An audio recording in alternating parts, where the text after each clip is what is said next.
राधे राधे सभी भक्तों को आप सभी का श्रीजी व्लॉग्स यूट्यूब चैनल में स्वागत है। तो जैसा कि हमने अपने पहले की वीडियोस में एकादशी के बारे में लगभग आपको संपूर्ण जानकारी दे दी है कि मतलब कौन कौन रख सकता है, कब शुरुआत कर सकते हैं। आज हम बात करेंगे पूजा विधि, नियम और पारायण की। तो चलिए शुरू करते हैं। तो एकादशी की जो पूजा विधि है, जो नियम है, यह उपवास वाले दिन जैसे कि एकादशी के दिन से एक दिन पहले शुरू हो जाता है।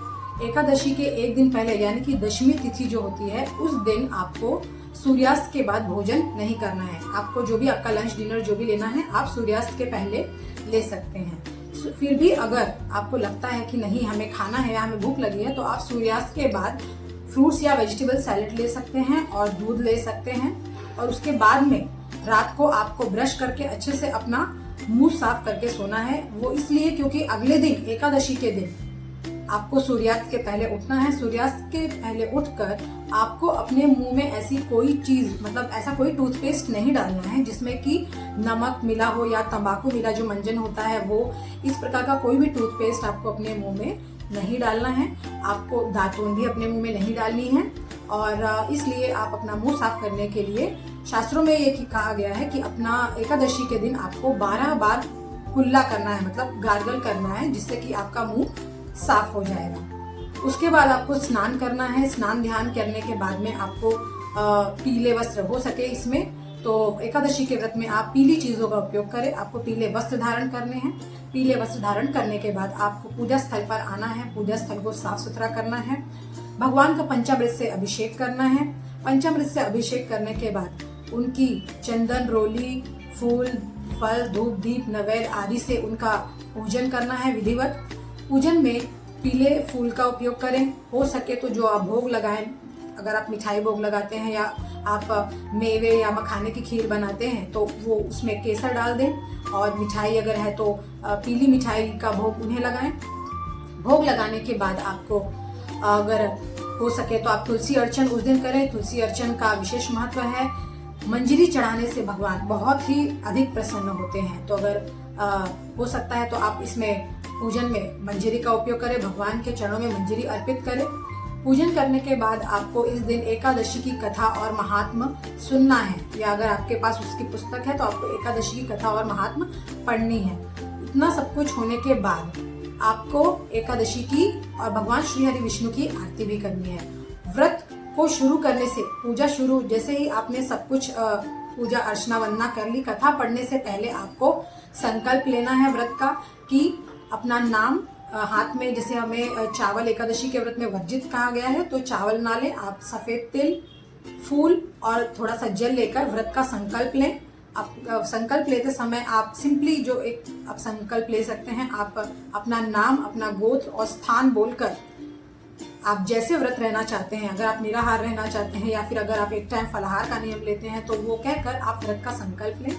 फिर आप कथा पढ़ें। कथा पढ़ने के बाद में उसका महात्म्य पढ़ने के पश्चात आप आरती करें। और उस दिन आपको जितना हो सकता है उतना आपको कोशिश करना है कि आप बात कम करें, क्योंकि जितना ही हम बात करते हैं तो किसी न किसी कारणवश या किसी न किसी बात में हमारे मुंह से झूठ निकल जाता है। तो उस दिन हमें झूठ नहीं बोलना है। इस दिन हमें अगर हो सके तो भूमि शयन करना चाहिए। ब्रह्मचर्य का पालन अवश्य करना चाहिए। अगर आपने एक टाइम फलाहार का नियम रखा है तो आपको शाम में आरती, पूजा, वंदना सब कुछ करके भगवान को भोग आदि लगाकर उनकी आरती पूजन करके आपको फलाहार करना है। और फलाहार के पश्चात आप सहस्त्र नाम का पाठ भी कर सकते हैं। रात्रि में अगर हो सके तो आप जागरण करें, भगवान का भजन कीर्तन, जितना आप नाम ले सकते हैं उतना ही उत्तम है। भगवान का जागरण, भगवान के लिए जागरण करें, उनका नाम लें। और तत्पश्चात दूसरे दिन सूर्योदय के पहले उठकर स्नान ध्यान करके आपको भगवान की उसी तरह विधिवत पूजा करनी है। भगवान को भोग लगाना है। भोग में विशेषकर आपको चावल का उपयोग करना है, जिसके लिए आप खिचड़ी बना सकते हैं या फिर आप पोहे भी बना सकते हैं।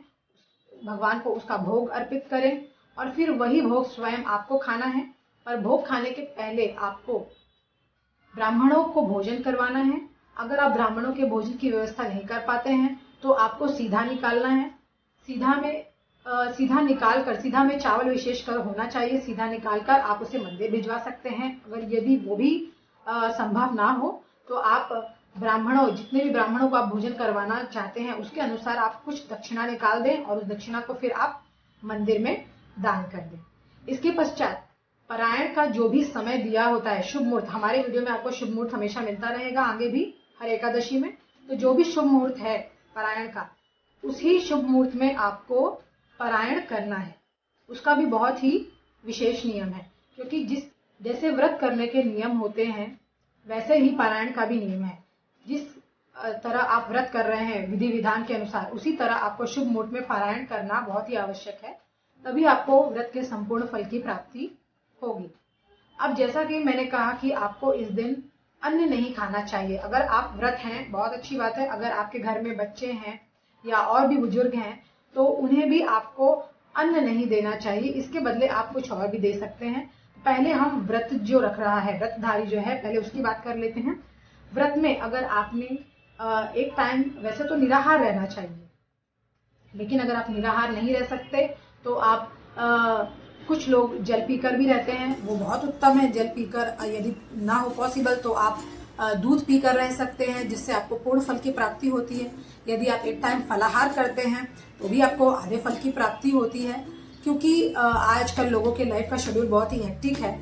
तो आप या तो एक टाइम फलाहार रह सकते हैं, अगर वो भी संभव ना हो तो फिर आप, जैसे कि साबूदाने की खिचड़ी है, कुट्टू के आटे की पूड़ी है, और आलू जो होती है, आलू है, शकरकंदी है, ये सारी चीजें आप अपने व्रत के फलाहार में शामिल कर सकते हैं।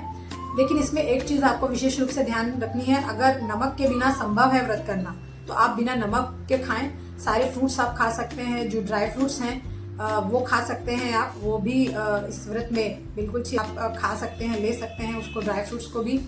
और अगर हम नमक की बात करें, जैसे अगर कुछ हेल्थ इश्यूज के वजह से नमक के बिना अगर हम नहीं रह सकते हैं, अगर हमें नमक लेना बहुत आवश्यक है तो आप नमक लें। उसका भी आप नियम ले लें कि मैं एक टाइम नमक लेके ही यह व्रत करूंगा, तो आप नमक लें। और मसाले अगर आप यूज करते हैं तो मसालों में सिर्फ आप काली मिर्च का यूज करेंगे, बाकी किसी तरह के किसी मसाले का आपको उपयोग इस व्रत में नहीं करना है। अगर आप एक टाइम फलाहार भी करते हैं तो दिन भर में आप चाय, कॉफी, मतलब चाय, कॉफी तो नहीं, चाय, लस्सी, दूध, ये आप ले सकते हैं, और वो भी अपने घर में, बाहर नहीं, क्योंकि बाहर की चीजों में क्या होता है कि मिलावट होती है, जिसके कारण व्रत के खंडित होने का संशय होता है। तेल की यदि हम बात करें तो तेल आप मूंगफली का तेल, तिल का तेल, सनफ्लावर ऑयल, ये ले सकते हैं। इसमें विशेषकर आपको सरसों के तेल का उपयोग नहीं करना है। और अगर हम बात करें कि हमें इसमें क्या नहीं लेना है, तो इसमें हमें गाजर, टमाटर, गोभी, सलजम, इस टाइप के जो लौकी है, इस टाइप का, जैसे अगर आप सोचिए कि गाजर का हलवा या लौकी का हलवा बना ले तो हमें गाजर या लौकी का उपयोग नहीं करना है। अब बात करते हैं उनकी जिन्होंने व्रत नहीं रखा है। जैसे कि हमारे घर में बड़े बूढ़े सियाने होते हैं, बच्चे होते हैं जो बिना खाए नहीं रह सकते हैं, या कोई हेल्थ इश्यूज के वजह से उनका खाना बहुत ही आवश्यक है, तो आप इस बात का विशेष रूप से ध्यान रखें कि आप उन्हें भी अन्न ना दें। अगर हो सकता है तो आप उन्हें अन्न की बजाय, जैसे आप साबूदाने की खिचड़ी है, साबुदाने की खीर है, कुट्टू के आटे की पूड़ी है, और आलू की सब्जी, सेंधे नमक वाली, जिन्होंने व्रत रखा है उन्हें भी सेंधा नमक खाना है, जिन्होंने व्रत नहीं रखा है वो दोनों नमक खा सकते हैं। तो आलू की सब्जी है, आलू फ्राई है, और दही, लस्सी, रबड़ी, दूध की जितनी भी चीजें होती हैं वो आप सब खा सकते हैं। पनीर खा सकते हैं आप, पनीर से आप बहुत सारी रेसिपी बना सकते हैं, लेकिन आप इस बात का विशेष ध्यान रखें कि आपको लहसुन कांदे का उपयोग नहीं करना है। जिन्होंने व्रत रखा है उन्हें खासकर पारायण के दिन भी भगवान को जब आप भोग लगाते हैं तो भोग में आपको लहसुन कांदे का उपयोग नहीं करना है। और जिन्होंने व्रत नहीं भी रखा है उन्हें भी जब वो भोजन करें तो सात्विक भोजन करें, चाहे आप चावल की खिचड़ी बनाएं या फिर आप पोहे भोग लगाते हैं, तो आपको सात्विकता का विशेष रूप से ध्यान रखना है। तो इस तरीके से जिन्होंने व्रत नहीं रखा है उनको भी अन्न नहीं खाना है। इससे आपको ये लाभ मिलेगा कि बिना कुछ किए ही अन्न खाकर आपको जो पाप लगने वाला है उस पाप से आप बच जाएंगे। भले ही हमने कोई पाप नहीं किए हैं, लेकिन जो अन्न खाकर हमें पाप लगने वाला है उससे हम बच जाएंगे। भले ही हमने व्रत उपवास नहीं किया है, परंतु क्योंकि हमने अन्न ग्रहण नहीं किया है, एकादशी वाले दिन अन्न ग्रहण करने का जो पाप है उससे हम बच जाएंगे।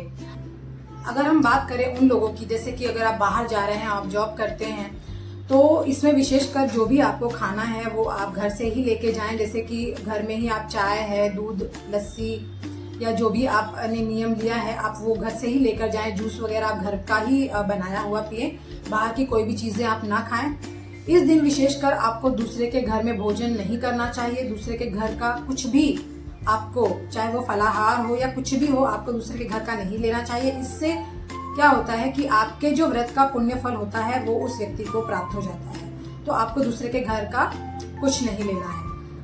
कुछ लोगों का ये प्रश्न होता है कि क्या एकादशी में हम बाल धो सकते हैं? जी हाँ, बिल्कुल धो सकते हैं, लेकिन इस दिन आपको शैम्पू या साबुन का उपयोग नहीं करना है।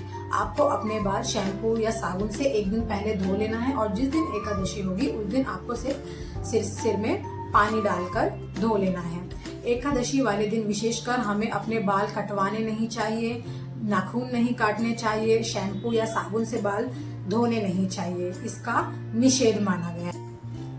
यदि आप एकादशी को व्रत करना भूल गए हैं तो आप द्वादशी को व्रत करके त्रयोदशी को उसका पारायण कर सकते हैं। आशा करती हूँ कि आपको आपके सभी सवालों के जवाब मिल गए होंगे। अगर आपके मन में कोई प्रश्न है तो आप मुझे कमेंट बॉक्स में लिख सकते हैं। आगे भी हमारी वीडियोस में आपको बहुत ही महत्वपूर्ण जानकारी मिलती रहेगी। अपनी अगली वीडियो में हम एकादशी के महात्म्य के बारे में बताएंगे। तो अपनी वाणी को विराम देते हुए और आपको प्रणाम करते हुए आप सभी को मेरी Radhe Radhe. Please comment, share and subscribe.